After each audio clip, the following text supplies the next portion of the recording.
Stokes, Brendon McCullum, no baseball. हाँ, आज सारी दुनिया यही सवाल पूछ रही कि भैया वो जो इंग्लैंड बेसबॉल का गाना गाती थी उसे लॉर्ड्स पर बेसबॉल भुला गया कि हाँ हमने इंग्लैंड को औकात पिला दिया। हाँ, मतलब ये वो इंग्लैंड तो नहीं है जिसे हम और आप जानते थे, क्योंकि इंग्लैंड को बड़ा गुरूर था कि भैया हम तो एक दिन में 500 ठोक देते हैं। पिछले मैच में हैरी ब्रूक ने कहा था कि हम कितना भी स्कोर हो जाए भाई साहब चेज कर लेंगे। फिर 300 प्लस रन से हार हुई और एक हार ने ही इंग्लैंड को अंजर पंजर खंजर कर दिया। हालत ये है कि India versus England third test match Lord's के पहले दिन इंग्लैंड बल्लेबाजी करने तो आई, बल्लेबाजी की भी, विकेट बचाए भी, लेकिन कहानी ये है कि ये सारी चीजें बेसबॉल की कीमत। वो जो बेसबॉल का गाना बेन स्टोक्स गा रहे थे वो खुद 101 गेंदों पर केवल 39 रन बनाए बैठे थे। और ये बताने के लिए काफी है कि इंग्लैंड की कहानी जो है वो कहां तक चली गई है, क्योंकि कप्तान बेन स्टोक्स का जो स्ट्राइक रेट था वो केवल 38 का था और उनके साथ जो रूट खेल रहे थे वो 51 के स्ट्राइक रेट पे थे। अब 51 और 38 का स्ट्राइक रेट बेसबॉल का तो नहीं हो सकता। इंग्लैंड ने पहले दिन रन बनाए 83 ओवर में और केवल 4 विकेट गंवाए। बैटिंग के पॉइंट ऑफ व्यू देखेंगे तो मैच फिलहाल 50-50 है। अगर इंडिया ने आकर सुबह 4-5-6 विकेट निकाल दिए 50 रन के अंदर तो इंडिया एज में आ जाएगी। अगर जो रूट और बेन स्टोक्स से सेकंड डे रन बना दिए तो इंग्लैंड शायद फायदे में चली जाए। लेकिन कहानी ये है कि इंग्लैंड ने इस मैच को फंसा दिया और लॉर्ड्स टेस्ट मैच जो कि सड़क पर हो रहा है वहां पर फिलहाल बेसबॉल गायब है। और बार बार इसीलिए हम पूछ रहे हैं कि knock knock England where is Bazball, no Bazball. तो भाई आगे से शांत रहना बेसबॉल, और अगर नहीं दिख रहा बेसबॉल तो हमारे यहाँ जब जायसवाल या पंत आएंगे तो हम दिखाएंगे कि जयसपंती कैसे होती है और ऋषभ पंती कैसे होती है, क्योंकि हमारे यहाँ लड़के जो हैं वो खेल लेते हैं। वैसे भी इंग्लैंड का बेसबॉल हमेशा से ओवररेटेड था। ओवररेटेड इस लिहाज से कहूंगा क्योंकि इंग्लैंड जीती कुछ नहीं। 2 बार इंग्लैंड के अंदर वर्ल्ड टेस्ट चैंपियनशिप का फाइनल हुआ लेकिन इंग्लैंड नहीं खेल रही थी। टॉप 3-4 तक इंग्लैंड टीम नहीं थी और इस बार भी वो डर डर कर खेल रहे हैं क्योंकि जो उनका स्वाभाविक गेम है वो नजर नहीं आया।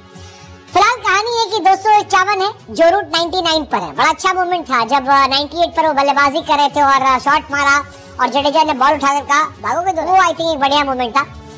इस मैच में सरप्राइजिंग मोमेंट नीतीश कुमार रेड्डी थे। यार नीतीश रेड्डी ने 2 विकेट निकाल दिए। मतलब मेरा दिमाग खराब था कि यार ये कहां से आ गए, क्योंकि पिछले मैच में हर आदमी कहता है वाई नीतीश रेड्डी, इस मैच में नीतीश रेड्डी आके 2 विकेट निकाल गए तो ये बड़ा कमाल की कहानी थी। बट आज एंटी बेसबॉल डे था, आप इसे एंटी बेसबॉल डे कह सकते हो, ये अच्छी कहानी है। रविंद्र जडेजा वाला मूवमेंट जो था वो बढ़िया था। सिराज ने भी जो रूट से पूछा आज कि where is the Bazball, I want to see Bazball, लेकिन आज इंग्लैंड वाले जो थे वो शांत थे। वो हैरी ब्रूक जो ज्ञान देकर गए थे ऋषभ पंत को कि मैंने 50 गेंद पे शतक मारा था, एक ही मैच में हार मानने के बाद वो गायब हो गए। हालांकि इस मैच में ऋषभ पंत को थोड़ी चोट लगी है और फिलहाल वो ट्रीटमेंट पे गए हैं। ये थोड़ा सा अनफॉर्चुनेट चीज था। उनकी जगह ध्रुव जुरेल जो है वो बल्लेबाजी करने आए। इंग्लैंड की ध्रुव जुरेल कीपिंग करने आए, बल्लेबाजी कहाँ करेंगे वो। 1-2 रिव्यू उन्होंने गंवाने की कोशिश की थी, हालांकि लगा नहीं गया। पीछे जो रूट का कैच की अपील उन्होंने की, कहा कि कुछ तो टच हुआ है लेकिन वो टच था नहीं। बाकी इंग्लैंड के बल्लेबाज कुछ खास नहीं कर पाए। जैक क्रॉली जो उन्हें खेलना आता नहीं है वो 18 रन बनाकर फिर आउट हो गए। मैक्सिमम आउट होते हैं वो कई साल में एक बार चल जाते हैं। बेन डकट 23 रन बनाकर आउट हुए। ओली पोप जिससे इंग्लैंड को होप थी वो 44 पर गए। हैरी ब्रूक ज्ञान देने वाले खिलाड़ी 11 रन बनाकर गए। जो रूट 99 पर खेल रहे हैं और बेन स्टोक्स 39 पर। ये 2 खिलाड़ी अच्छे हैं। इसके बाद इनका विकेट कीपर तगड़ा है। ये 3 विकेट अगर इंडिया ने सुबह निकाल लिए तो इंडिया की बल्ले बल्ले हो जाएगी, नहीं निकाले तो फिर ये मैच इंटरेस्टिंग हो जाएगा।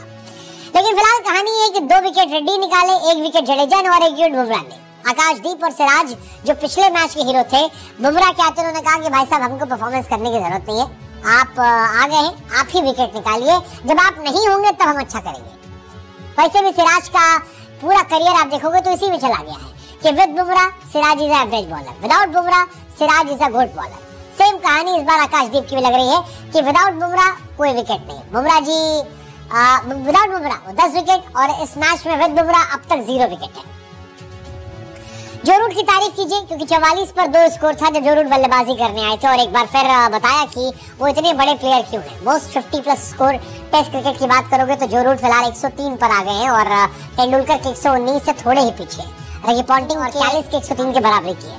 आई थिंक ये बड़ा इंटरेस्टिंग कहानी है। जो रूट सेकेंड मोस्ट अगर आप देखोगे रन बनाने वाले, 156 test match, 13,000 plus run, 50 plus का एवरेज, 67 50 और कल 37 शतक हो सकता है अगर वो एक रन बना लिए। I mean he is a GOAT in test cricket. Tendulkar के काफी करीब वो है, देखने वाली कहानी होगी और लॉर्ड्स में एक और शतक उनके नाम आ सकता है। तो ये इंटरेस्टिंग कहानी है। जो रूट के नाम टेस्ट रन घर की अगर बात करोगे तो 7,578 रन रिकी पॉन्टिंग के हैं, 7,216 रन तेंदुलकर के हैं, 7,167 रन जयवर्धने के हैं, 7,035 रन जैक कैलिस के हैं और जो रूट के 7,000 रन हो गए, जो बताते हैं कि वो कितने बड़े खिलाड़ी हैं। लेकिन सवाल वही है कि एक सिराज बाबू बिना बुमराह के रहते चलते क्यों नहीं है। आकाशदीप ने भी मानो वही दोस्ती कर ली है। पिछले मैच में रील बनाई थी कि दो भाई दोनों तबाही, इस मैच में दोनों भाई शान बैठे हैं। Where is Bazball man, why no Bazball. एक मैच हारे और फ्लावर हो गई फट। आई मीन हाँ लग तो वही रहा है। What's your take, let us no.